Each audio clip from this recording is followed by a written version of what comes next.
Good morning, सुप्रभात, केम छो। उम्मीद है आप सब लोग बेहतर होंगे। आप में से कई सारे लोगों ने मुझे जो है वो बर्थडे विशेष भेजे, हैप्पी बर्थडे कहा।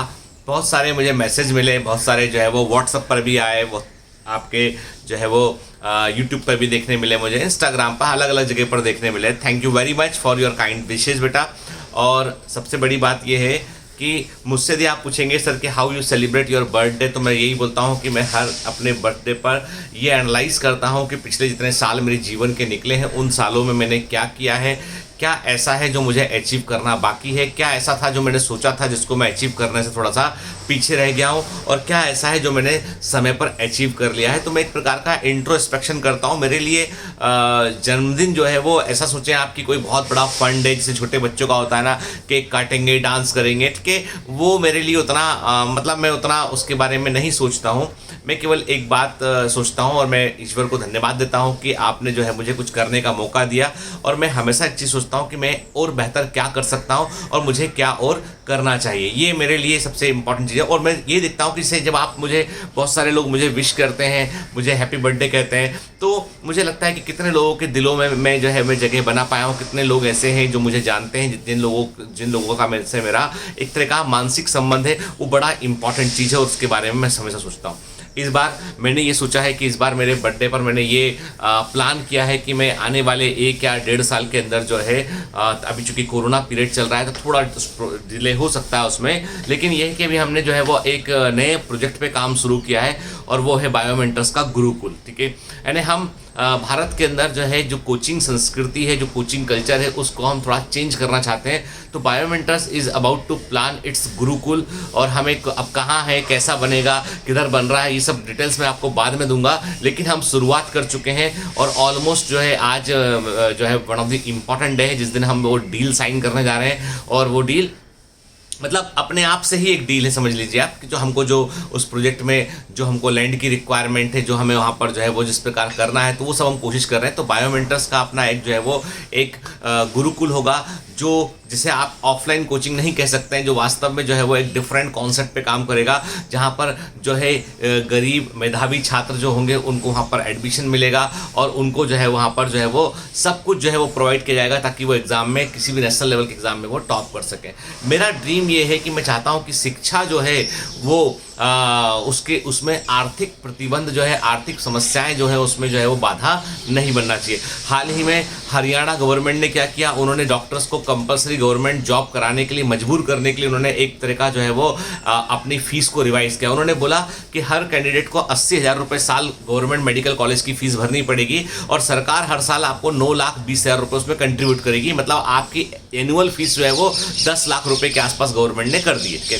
सरकार बोलती है कि तुम पढ़ो, तुम हमको 80,000 देना, लेकिन तो हम एक बैंक से 9,20,000 रुपये ले रहे हैं और वो तुम्हारे नाम पर चढ़ रहे हैं। जब तुम MBBS करके पास करोगे, तुमको हमारी गवर्नमेंट जॉब करनी पड़ेगी, 7 साल तुम नौकरी करना, तब तुम्हारी जो फीस जो भरी है तुमने बैंक को, वो सरकार लौटा देगी, तुमको सैलरी मिलती रहेगी, लेकिन तुमको 7 साल काम करना पड़ेगा। ये बिल्कुल ही गलत है। मैं हरियाणा गवर्नमेंट की खरे जो है ऐसे मैं बोलूँगा आपसे कि आप किसी को बंधुआ मजदूर नहीं बना सकते हैं। आप टैलेंटेड लोगों के साथ में बहुत गलत कर रहे हैं। आप जो है वो डॉक्टर्स के साथ में ऐसा करेंगे तो आपको लगता है आप डिस्करेज कर रहे हैं बच्चों को जो है मेडिकल में जाने के लिए। हरियाणा गवर्नमेंट के जो भी लोग हैं, मुझे नहीं मालूम गवर्नमेंट कौन है, किसकी सरकार है, मुझे इतना मालूम है कि ये एक महामूर्खतापूर्वक जो है लिया गया डिसीजन है, जिसमें कि आपने जो है जो टैलेंटेड मेधावी छात्र है, जो अब देखिए ना, आप एम्स की फीस क्या 6,000 रुपये 5,000 रुपये एम्स की फीस है कि आप बच्चों को, जो टैलेंटेड बच्चे हैं उनको आप स्पॉन्सर कीजिए, उनको आप उनको मजबूर कर रहे हैं। आप उनको ऐसा, अब आप बोलते हैं सरकारी जॉब में डॉक्टर क्यों नहीं जाते हैं, भाई आप बताइए, आपके पंचायत का इंटरफेरेंस है, सरपंच का इंटरफेरेंस है, ठीक है, जिला जो प्राइमरी हेल्थ केयर सेंटर में डॉक्टर काम करते हैं उनको कितनी फैसिलिटीज़ है, कितने घर मिलते हैं उनको, के क्या आप उनको फैसिलिटी देते हैं? आप उनको यदि प्राइवेट सेक्टर जैसी फैसिलिटी प्रोवाइड करेंगे तो क्यों नहीं जाएंगे वोट के? हर आदमी गांव में काम कर सकता है, लोगों के लिए काम करना चाहता है, इसलिए तो वो डॉक्टर बना है।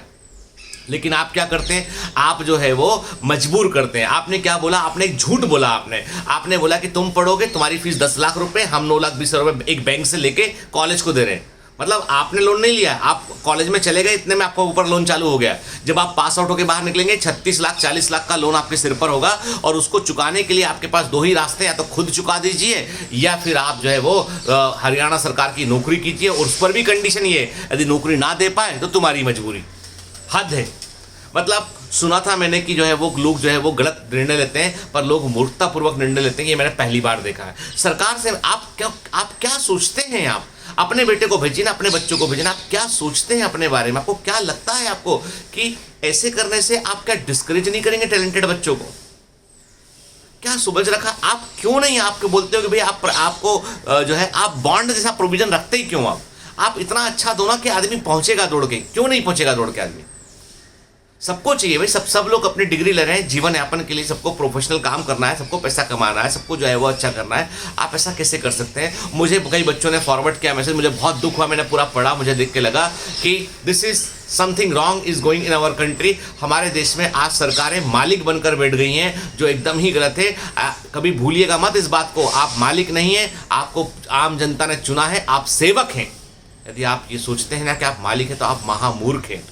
समझ लीजिए अच्छे से, आप सेवक हैं। और जनता को मैं कहता हूं कि प्लीज़ बी अवेयर, ऐसे लोगों को चुनिए जो लोग आपके लिए सोचते हैं उनके। ये क्या है कि आप बच्चों को पढ़ने, आप एक बच्चे के सिर पे एमबीबीएस करते 40 लाख का लोन लगा देंगे सिर पे उसके। आप I am really disappointing with the Haryana government कि कैसे आप सोच सकते हैं चीज़ को। और सबसे बड़ी बात यह है कि बाकी दूसरी सरकारें भी तो काम कर रही, सेंट्रल गवर्नमेंट भी तो काम कर रही, वो भी तो एम्स को कर रहे हैं। कि मैं कहता हूँ आपसे कि आप बेहतर पॉसिबिलिटी दीजिए। आप कुछ कोर्स में आप कर दीजिए कि भाई इंटर्नशिप आपका गाँव के अंदर ही होगा, या इंटर्नशिप का 6 महीने 1 साल काम करना पड़ेगा, तो आपको पीजी स्पॉन्सर करेंगे। मतलब आप कुछ ऐसा अट्रैक्टिव दीजिए ना कि आदमी अपने आप आए।